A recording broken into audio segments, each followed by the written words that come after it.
지난 토요일 미국 나사에서 아폴로 11호 인류 첫 달 탐사 50주년 기념 행사가 있었습니다.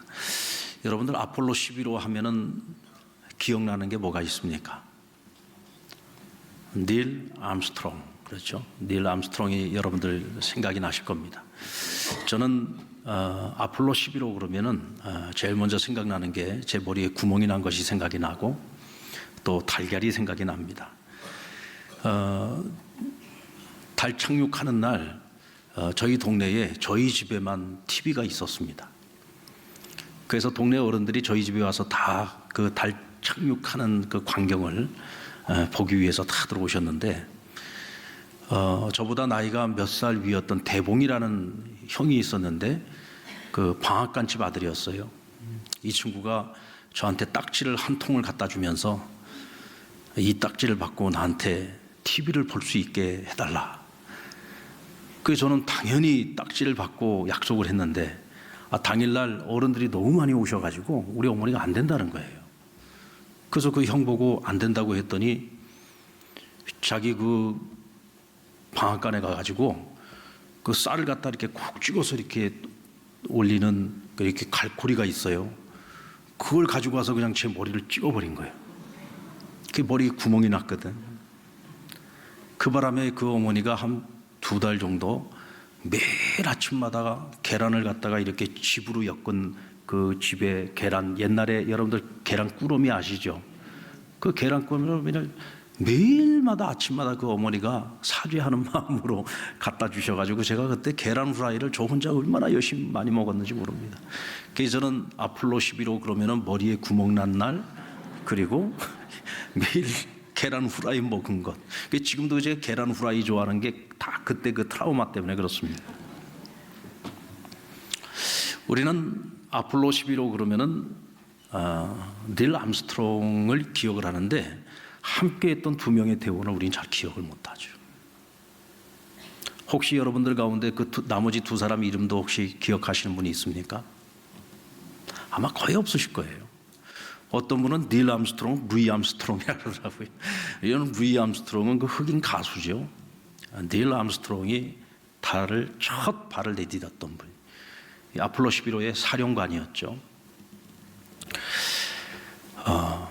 함께 달을 밟았던 사람은 그 이름이 버즈 올드린이라고 하는 분인데 이분은 달 표면 탐사선 조종사였습니다. 그런데 함께 달까지 갔는데 달에 발도 내딛지 못하신 분도 있어요. 그가 누구냐면 사령선을 조종하고 있었던 마이클 콜린스라고 하는 분입니다. 이분은 다른 2 동료가 달을 착륙을 해가지고 첫 발을 내딛고 전 세계인들이 TV를 통해서 그들이 달을 처음 탐험하는 그 장면을 다 지켜보고 있을 때 그럼 이 콜린스는 뭘 하고 있었냐? 우주선을 조종을 하면서 달에 내려보지도 못하고 달 주위를 21시간 반 동안 계속 돌기만 했어요. 그러다가 이제 모든 달 그 탐험을 끝내고 이제 이 동료들을 태우고 올 수 있도록 계속 달 궤도를 계속 돌고만 있었다. 우주선 내에 TV도 없죠. 그러니까 달 근처까지 가서 달에 밟지도 못하고 심지어는 자기 동료들이 그 달 표면에다가 이 성조기를 꽂는 장면조차도 보지 못한 겁니다. 그런데 여러분, 이번 50주년 기념 행사에서 가장 집중 조명을 받은 사람이 누구였느냐면 바로 이 마이클 콜린스입니다. 아폴로 11호의 3인방은 모두가 1930년생이었습니다. 다 동갑이었어요. 그런데 달을 다녀오고 난 이후에 그들의 삶은 극명하게 갈립니다. 닐 암스트롱은 굉장히 내성적인 성격의 소유자였습니다. 그는 미국뿐만 아니라 전 세계인들로부터 주목을 받는 영웅이 되죠. 그런데 사람들의 그 유명세를 스스로 감당하지를 못했습니다. 이게 너무 부담스러웠던 거예요. 그러다가 어린 딸이 사고로 사망을 하는 사건을 겪고 난 후에 아내와 이혼을 하게 되고 그리고 심장병을 오랫동안 앓고 있다가 2012년도에 세상을 떠나게 됩니다. 그리 행복하지 않은 삶을 살게 된 거죠. 그리고 올드리는 가장 먼저 달에 내리지 못해서 최초의 우주인이라는 영예를 암스트롱에게 빼앗겼어요. 빼앗겼다고 생각을 한 겁니다. 그래서 평생 그것 때문에 열등감에 사로잡혀 가지고 또 분노 때문에 그러니까 우울증에 시달리게 됩니다. 그러면서 약물 중독에다가 혼외 정사 스캔들에다가 2번의 이혼을 당하고 그러면서 정상적인 삶을 살아갈 수 없게 됩니다. 완전히 폐인이 되어버리고 말았죠. 반면에 잊혀진 우주인이었던 마이클 콜린스는 젊은 시절에 성취에 매몰되지 않았습니다. 그는 끊임없이 지속적인 노력을 통해서 화성 탐사를 연구하고 화성을 탐사하는 데 지대한 공헌을 끼치게 됩니다. 아폴로 17호 선장직을 제의받았어요. 그러나 가족과 더 이상 멀어질 수 없다라는 이유로 결국은 우주항공국을 은퇴하게 됩니다. 그리고 이후에 미국 국무부의 차관을 지냈고 국립항공우주박물관 부관장을 거칩니다. 지금 현재 89세의 나이인데 그는 우주의 시인 또 우주의 철학자라는 이름으로 불리울 만큼 그 후배들과 그리고 많은 사람들에게 귀감이 되고 있습니다. 50주년 기념 행사장에서 한 기자가 그에게 물었다고 해요. 영웅이 되지 못한 것이 섭섭하지는 않았습니까? 그 질문에 그가 이렇게 대답합니다. 내가 영웅이 되려고 했으면 병원 응급실의 의사가 됐을 겁니다. 우주인은 영웅을 논하는 직업이 아니라 자기가 맡은 작은 임무를 완수하는데 목숨을 거는 일이라고 대답했습니다. 다시 한번 말씀드립니다. 우주인이라고 하는 직업은 영웅을 논하는 직업이 아니라는 거예요. 영웅이 되려고 내가 우주인이 된 것은 아니었다는 거죠. 우주인은 자기가 맡은 작은 임무를 완수하는 데 목숨을 거는 거다. 왜냐하면 우주선을 탄다는 것은 정말 지극히 작은 실수 하나를 가지고서도 이 우주선이 완전히 궤도를 이탈해버려가지고 우주고화가 될 수도 있는 거예요. 정말 한 사람 한 사람이 자기에게 맡겨진 그 일에 최선을 다하지 않으면 작은 실수 하나에도 그 어마어마한 프로젝트가 수포로 끝날 수 있다는 거죠. 그래서 영웅을 생각한다면 이런 일은 할 수 없다는 거예요. 그리고 두 동료에 비해서 주목을 받지 못한 일에 대해서 물어봅니다. 그러자 그가 말합니다. 서로 업무 영역이 달랐을 뿐이다. 두 사람은 내려서 달 탐사를 하는 것이 그들의 업무였다면 나의 업무는 계속해서 21시간 반 동안을 우주 궤도를 계속해서 돌면서 그들을 다시 태워가지고 지구로 돌아오게 하는 것이 나의 임무였다는 거죠. 각자의 자기 임무에 최선을 다하는 것. 그러기에 나는 내 임무에 100% 만족한다고 대답을 합니다. 그도 그럴 것이 두 동료가 달에 착륙을 해서 성조기를 꽂고 있을 때 그는 인류 최초로 달의 뒷면을 탐사했습니다. 여러분, 달은 공전과 자전의 주기가 똑같습니다. 그래서 우리 지구에서 달을 보면은요, 달의 한쪽 면밖에 보지를 못해요. 다시 말하면 달의 뒷면을 볼 수 없는 겁니다. 근데 인류 최초로 그는 다른 두 동료도 보지 못한 달의 뒷면을 21시간 동안을 계속해서 돌면서 구체적으로 그 뒷면을 볼 수 있었고 또 관측할 수 있었다는 거예요. 하나님이 주신 그것을 보너스라고 생각을 했습니다. 다른 두 동료는 전 세계인들로부터 영웅 대우를 받고 모든 사람들이 다 환호를 받고 있을 때 그는 고요히 달의 뒷면을 탐사하고 있었던 거죠. 그는 그 뒷모습을 보면서 감격에 겨워 이런 메모를 남겼다고 합니다. 이곳을 아는 존재는 오직 신과 나뿐이다. 여러분, 그렇지 않겠습니까? 근데 그 메모지가 한참이 지나고 난 후에야 세상에 공개가 됐다고 합니다. 그만큼 닐 암스트롱과 다른 동료에게 가리워져서 콜린스라고 하는 그 존재는 완전히 사람들에게 잊혀져 있었던 겁니다. 비록 세상의 영웅이 되지 못했고 사람들에게 기억되지는 못했지만 그는 남들이 보지 못한 달의 뒷면을 볼 수 있었습니다. 영웅이 되려고 하지 않았습니다. 자신이 맡은 직무에 실수 없이 최선을 다하는 것이 우주인의 소임이라고 생각하며 자기 일에 최선을 다했습니다. 하나님께서는 그런 그에게 달의 뒷면을 볼 수 있는 보너스를 주신 것이고 콜린스 자신도 그것을 의미 깊게 생각하고 평생을 자기 마음에 품고 살았습니다. 여러분, 우리 하나님은 참 공평하신 분입니다. 어떤 사람들은 영웅으로 만드시기도 하고 어떤 사람은 달 표면을 탐사하는 은혜를 주셨다면, 또 어떤 이에게는 달의 뒷면을 보는 그 은밀한 기쁨과 행복을 주신 겁니다. 무엇보다도 감사한 것은요, 그것을 은혜로 아는 것이죠. 그것에 감사할 수 있는 마음입니다. 그러기에 동료의 성공을 시기 질투하지 않았습니다. 끝까지 자신이 걸어가야 될 그 길에 그는 최선을 다했습니다. 저는 그것이 하나님이 그에게 주신 또 하나의 선물, 겸손함이라고 생각합니다. 50년이라는 세월이 지나고 난 후에 닐 암스트롱은 저 세상 사람이 되었고, 올드리는 시기 질투심 때문에 결국 폐인이 되고 말았습니다. 그러나 콜린스는 반세기 만에 국보급 영웅으로 재평가를 받고 있습니다. 그 시사주간지인 타임지는 콜린스에 대해서 이렇게 평가를 내립니다.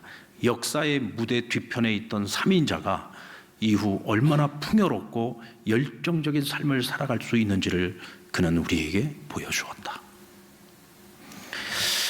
오늘 본문을 포함한 민수기 16장에는 이스라엘의 광야 생활 중에 고라와 그의 일당이 모세와 아론에게 반기를 드는 사건 때문에 결국 하나님께로부터 심판을 받는 장면이 기록되어 있습니다. 이 일로 분노하시는 하나님께서 고라 일당과 또 그들의 선동의 뜻을 같이 했던 유력한 지휘자 250명, 유력한 지휘관들입니다.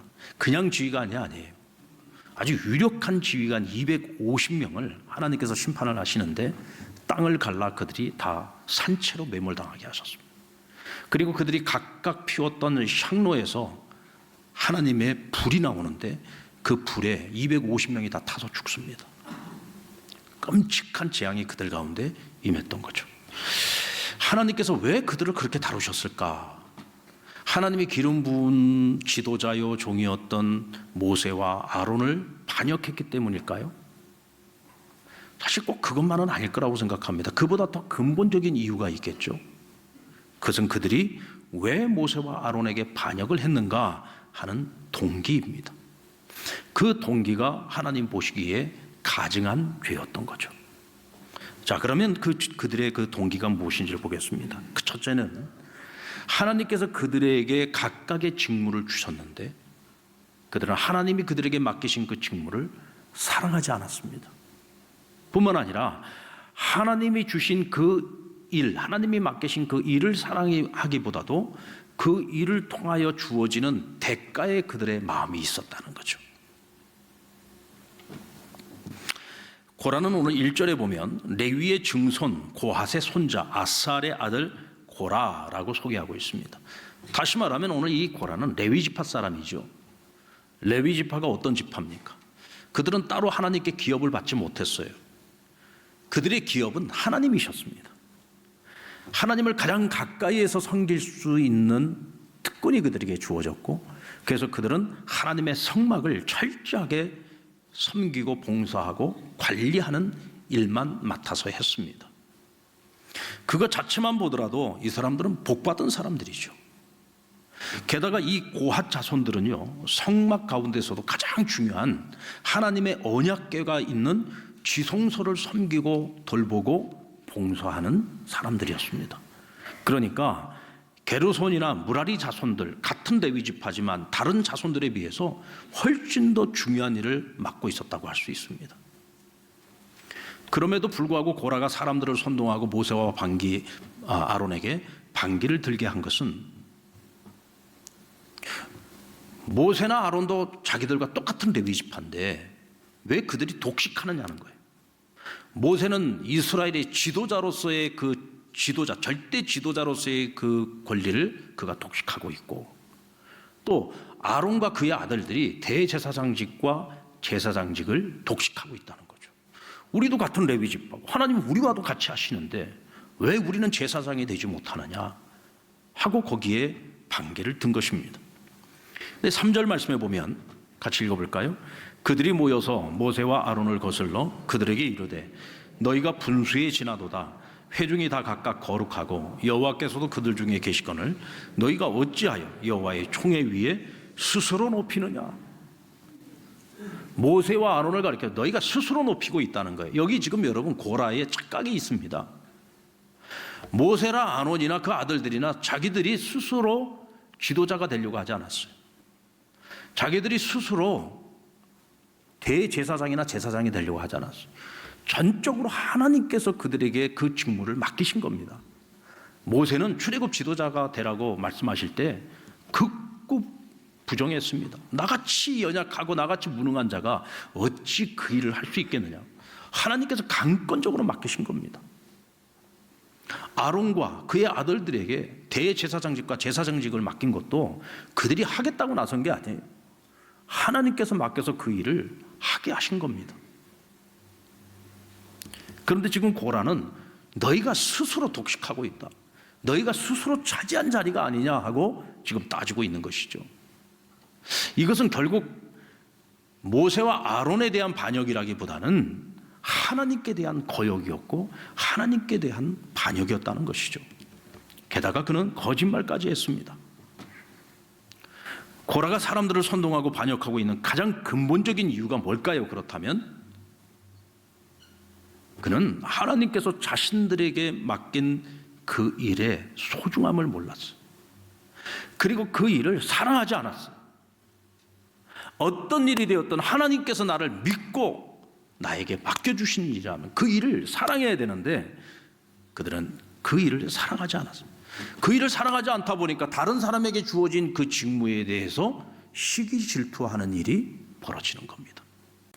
여러분, 콜린스가 한 말을 기억하십시오.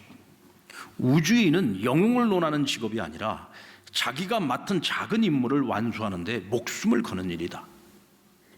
여러분, 너무 멋지지 않습니까? 자기가 맡은 작은 임무를 완수하는 데 목숨을 거는 일. 여러분, 이것이 하나님께서 우리에게 맡기신 일입니다.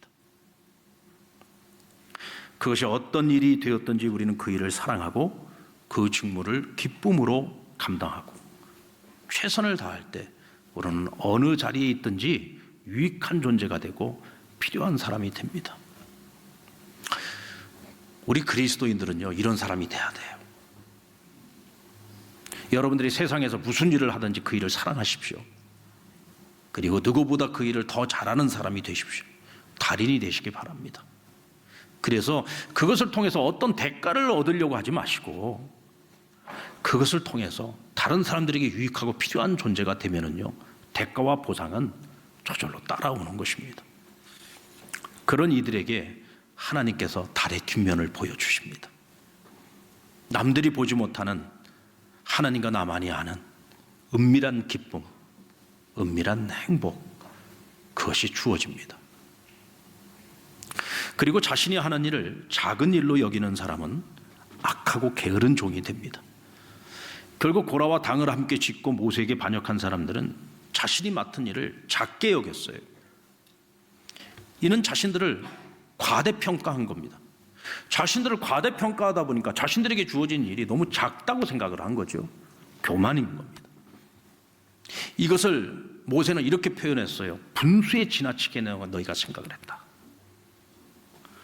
7절 하반절에 보면 레위 자손들아 너희가 너무 분수에 지나치느니라. 너희가 너무 분수에 지나친다. 다시 말하면 너희 스스로를 너무 과대평가했다, 이 얘기죠. 9절에 보면 이스라엘의 하나님 이스라엘 회중에서 너희를 구별하여 자기에게 가까이 하사 여호와의 성막에서 봉사하게 하시며 회중 앞에 서서 그들을 대신하여 섬기게 하심이 너희에게 작은 일이겠느냐. 너희에게 성막을 섬기는 이 일을 하나님이 맡기셨는데 이것이 어찌 작은 일이냐. 너희가 지금 작은 일이라고 생각하고 있는 것 아니냐 라고 묻고 있는 거죠. 여러분, 하나님께서 맡기신 일인데 어찌 여기에 크고 작은 일이 있겠습니까? 나는 적어도 내가 이 정도 일은 해야지 라고 생각을 한다면 여러분, 그것은 정말 교만의 소치라고 할 수 있습니다. 여러분, 가정주부의 일이 전문직입니까? 비전문직입니까? 저는 저보고요, 가사일 하라 그러면은 전 못합니다. 전 죽었다 깨어나도 못합니다. 그거.